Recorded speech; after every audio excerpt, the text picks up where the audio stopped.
कहा था, कैशवा के सीईओ फाउंडर कुमार गौरव जुड़ गए हैं मेरे साथ। और इनका सबसे बड़ा फायदा इनको इस लाइव पर लाने का ये है कि भारत में तो ये क्रिप्टो करेंसी को लेके जागरूकता बढ़ा ही रहे हैं, अवेयरनेस बढ़ा ही रहे हैं, रेगुलेटर से बात कर रहे हैं, उनको भी समझा रहे हैं क्रिप्टो करेंसी के मकसद क्या है। लेकिन अपने एक्सपीरियंस में ना ये आपको ग्लोबली क्या क्या हो रहा है इससे भी आगाह कराएंगे। और मेरे ख्याल से आप कुमार से जितने भी सवाल पूछना चाहते हैं क्रिप्टो करेंसी के बारे में, जितनी बारीकियां जानना चाहते हैं, वो कमेंट बॉक्स में डालिए। शुरुआत करते हैं कुमार। बहुत लोगों ने बेसिक्स पर सवाल पूछे हैं मुझसे। ये देखिए, एक सवाल आपके स्क्रीन पे आ रहा है, how safe crypto currency is in terms of Indian market. Kumar, आप इसका जवाब दें उससे पहले मुझे ये जानना है, क्रिप्टो करेंसी की एक बेसिक डेफिनेशन तो गूगल पे हम सबने पढ़ी है, ठीक है, लेकिन हमें ये बताएं, आप क्योंकि इस बिजनेस में हैं और लगातार इसको बढ़ावा देना चाहते हैं भारत में, भारत की समझ के हिसाब से क्रिप्टो करेंसी क्या है? देखिए, क्रिप्टो करेंसी समझने के बजाय इसको ऐसा कहते हैं, सीधे बिटकॉइन कहते हैं पहले, है ना। क्योंकि क्रिप्टो करेंसी तो एक कैटेगरी हो गई। बिटकॉइन जो है वो ज्यादा लोग समझेंगे, और क्योंकि ज्यादा लोग समझेंगे वो ज्यादा उसको रिलेट कर पाएंगे। तो बिटकॉइन क्या है वर्सेस बिटकॉइन अपने आप में क्या है, पहले हमें ये समझना होगा। क्योंकि इन्वेस्टमेंट जो होता है वो किसी भी चीज का सेकंड स्टेप होता है। आप स्टॉक्स में इन्वेस्ट करें, आप रियल एस्टेट में इन्वेस्ट करें, आप बेसिक कंसेप्ट समझना होगा कि वो चीज है क्या, क्यों किसी चीज की वैल्यू बढ़ेगी। अगर आपने इन्वेस्टमेंट बिना वो समझे किया है, there is a high chance कि आप धोखा खाएंगे, आप कुछ ऐसी जगहों पे फंसेंगे जहां बाद में आप कहेंगे कि ये क्या हुआ, ये नहीं होना चाहिए था। तो हम पहले वहां से स्टार्ट करते हैं। तो बिटकॉइन या कोई भी क्रिप्टो करेंसी है क्या? So bitcoin is just not, it's just a new kind, ये एक नए तरह का पैसे का सिस्टम है, let's say money system. Now when we say money system, तो हमें अब समझना होगा कि अभी तक का मनी सिस्टम क्या था। सबसे पहले अगर कुछ लोगों ने मनी के बारे में पढ़ा हो या कुछ रिसर्चर हो, तो सबसे पहले मनी क्या था, एक बड़े बड़े पहाड़ हुआ करते थे, बहुत बड़े बड़े पत्थर होते थे, वो लोग एक जगह पे रख देते थे, और उसको क्योंकि मूव करना इतना मुश्किल होता था तो कहते थे कि अच्छा ये 5 हमारे हैं, तो जिसके सबसे ज्यादा है वो सबसे ज्यादा अमीर है। बट उनको मूव करना बहुत मुश्किल था। तो वहां से धीरे धीरे हम इवॉल्व हुए और हम मेटल्स पे आए, सोने पे आए, फिर सोने के सिक्के चले, फिर चांदी के सिक्के चले। अब उसके बाद उसी टाइम पे अब ग्लोबलाइजेशन बढ़ा, लोगों को घूमना था, लोगों को एक देश से दूसरे देश जाना था। अब सोने के सिक्के कैरी करना बहुत मुश्किल हो गया था। तो बैंकिंग का इवॉल्व हुआ, है ना। तो बैंकिंग का इवॉल्व हुआ जिसमें सेंट्रल बैंकिंग आई, और सेंट्रल बैंकिंग ने ये कहा कि ये अब सारे सोने हमारे यहाँ जमा कर दें और हम आपको इस पे पेपर पे नोट बना के दे देंगे, राइट। तो यहां से पैसे का स्टार्ट हुआ, जो हम आज पैसा देखते हैं, जो गांधी जी की तस्वीर के साथ, राइट। तो that's what the money started. लेकिन अराउंड 1970s के आसपास उसको भी खत्म कर दिया गया कि सेंट्रल बैंक्स के जो इशुअर्स थे उनको ये रिक्वायरमेंट अब नहीं रह गई थी कि वो उतना ही पैसा बनाएंगे या प्रिंट करेंगे जितना उनके पास सोना है, ठीक है। आज भी बहुत सारे लोगों को ये लगता है कि जो रुपया है वो सरकार जो गारंटी करती है या जो सेंट्रल बैंक गारंटी करती है वो उतना सोना होता है, और उस सोने के ऊपर हम रुपया छापते हैं। ऐसा बिल्कुल नहीं है, क्योंकि आज वर्ल्ड इकोनॉमी जो है वो $80 ट्रिलियन की हो गई है, और सोना इतना है ही नहीं दुनिया में, ठीक है।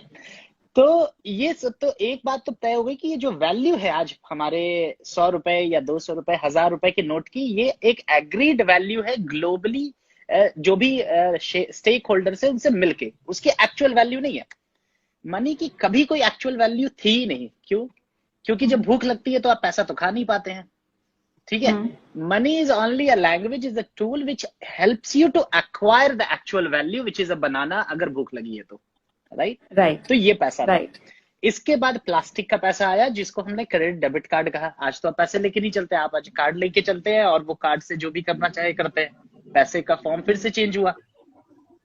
तो इसी तरह पैसे का फॉर्म चेंज होते होते अब जब हम एक ऐसे सिस्टम में आ गए जहां हर चीज इंटरकनेक्टेड है, सारी चीजें इतनी ज्यादा कनेक्टेड हो गई हैं कि आज आपको और हमारे बीच में ट्रांजैक्शन करने के लिए शायद हमारी जरूरत भी नहीं है। सिस्टम्स अपने आप में आपस में बात कर रहे हैं। Everything is connected on internet, और इसी वजह से इंटरनेट पे इतने सारे फ्रॉड्स बढ़ गए। आज देखिए, पैसे से रिलेटेड जितने स्कैम्स हो रहे हैं, वो अभी कुछ दिन पहले मैं एक वीडियो देख रहा था कि लोग एक दूसरे को क्यूआर कोड भेजते हैं, आप वो क्यूआर स्कैन करते हैं और उनके अकाउंट से सारे पैसे बहुत निकल बड़ा जाते हैं। स्कैम है। हो रहा है। बिल्कुल। तो ये क्यों हो रहा है? ये हो रहा है क्योंकि जो मनी जिस तरह से इवॉल्व हुआ और जिस स्टेज पे आज पहुंच गया है, वो टेक्नोलॉजी उसको टेक्नोलॉजी इंफ्रास्ट्रक्चर साइड पे वो सपोर्ट नहीं कर रही है। ठीक है, तो इसी का नेक्स्ट इवोल्यूशन हुआ डिसेंट्रलाइज फाइनेंस, डिसेंट्रलाइज टेक्नोलॉजी, जिसका पहला एग्जांपल आया बिटकॉइन 2009 में। ठीक है, अब बिटकॉइन एक ऐसा सिस्टम था, मनी सिस्टम, जिसके अंदर बिटकॉइन एक नेटवर्क है, जो नेटवर्क अपने आप में सेंट्रल बैंक की तरह काम करता है। क्यों? क्योंकि वो डिसाइड करता है कब कितने नए बिटकॉइन बनने हैं। ठीक है, अच्छा। उसमें एड्रेसेस हैं जो अपने आप को इस तरह से बना के रखते हैं जैसे कि हमारे अकाउंट्स के नंबर होते हैं, मतलब बैंकों की तरह काम करते हैं। उसके अंदर पेमेंट का नेटवर्क है, जिससे कि वो बिटकॉइन एक वॉलेट से दूसरे वॉलेट में जा सकता है, जैसे कि स्विफ्ट, आईएमपीएस, आरटीजीएस। तो अगर ध्यान से देखिए तो एक बिटकॉइन नेटवर्क अपने अंदर तीन मेन एंटिटीज, तीन मेन जो कंसेप्ट हैं हमारे एग्जिस्टिंग सेंट्रलाइज बैंकिंग के, उसको एक साथ रखता है। सेंट्रल बैंक, पेमेंट नेटवर्क और बैंकिंग इंफ्रास्ट्रक्चर। और इन तीनों को मिला के जो करेंसी इसके ऊपर चलती है, उसका नाम है बिटकॉइन। तो ये बिटकॉइन ये है, इसकी कोई वैल्यू नहीं है। ये सिर्फ जैसे हमारे रुपए की या डॉलर की वैल्यू तय की जाती है, कोई वैल्यू होती नहीं है। अगर वैल्यू होती तो एक दिन एक डॉलर 70 का नहीं होता और अगले दिन 78 का नहीं होता। ठीक है, तो उसी तरह बिटकॉइन भी इस पूरे पेमेंट सिस्टम, ये जो नई तरह की तकनीक जो आई पैसे की, उसका एक फ्लेवर कह सकते हैं कि एक है। और क्योंकि ये पहला था, इसको लोगों ने अप्रिशिएट किया, इसको लोगों ने समझा। और इसकी सबसे अच्छी खासियत क्या है कि अगर मुझे अपना बैंक बनाना है इस नेटवर्क के ऊपर, तो मुझे किसी की परमिशन लेने की जरूरत नहीं है। एक 9 साल का बच्चा इस पूरे कोड को डाउनलोड कर सकता है, और पूरे कोड को डाउनलोड करके वो अपना पूरा पूरा बैंकिंग इंफ्रास्ट्रक्चर बना सकता है। इसी वजह से आज आप देख रहे हैं कि 1600 या 2000 नए क्रिप्टो करेंसी बन गई, क्योंकि इसको बनाना इतना आसान हो गया। It's just about copy paste, वो कोड। आज हमें कविता को बनाना है, हमारा कविता कॉइन, कविता ने रातों रात एक नया कॉइन रिलीज कर दिया, उसके अंदर वो सारे फीचर्स आ गए जो बिटकॉइन के अंदर है। ठीक है, तो ये सिर्फ अपने आप में एक टेक्नोलॉजी है, इसका कुछ पैसे से कोई लेना देना नहीं था। पैसे का लेना देना तो हम ह्यूमंस किसी टेक्नोलॉजी के ऊपर कर देते हैं। ठीक है, तो बिटकॉइन ये। अब क्योंकि ये इतनी सिक्योर और सेफ है, अब इसकी वैल्यू कहां से बनने लगी? इसकी वैल्यू यहां से बनती है कि हर बिटकॉइन को माइन करने के लिए इस नेटवर्क में कुछ माइनर्स होते हैं जो अपनी बिजली लगाते हैं, अपनी कंप्यूटेशन पावर लगाते हैं।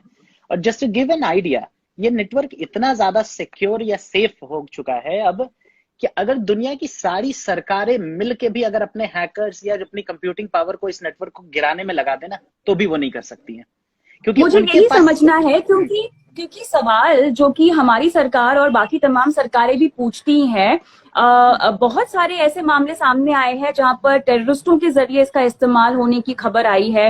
आम आदमी आजकल का जो पेमेंट मोड है गौरव, उसके मुकाबले कैसे ज्यादा सेफ है क्रिप्टो करेंसी या बिटकॉइन के इस्तेमाल में, ये समझाएं थोड़ा बारीकी से।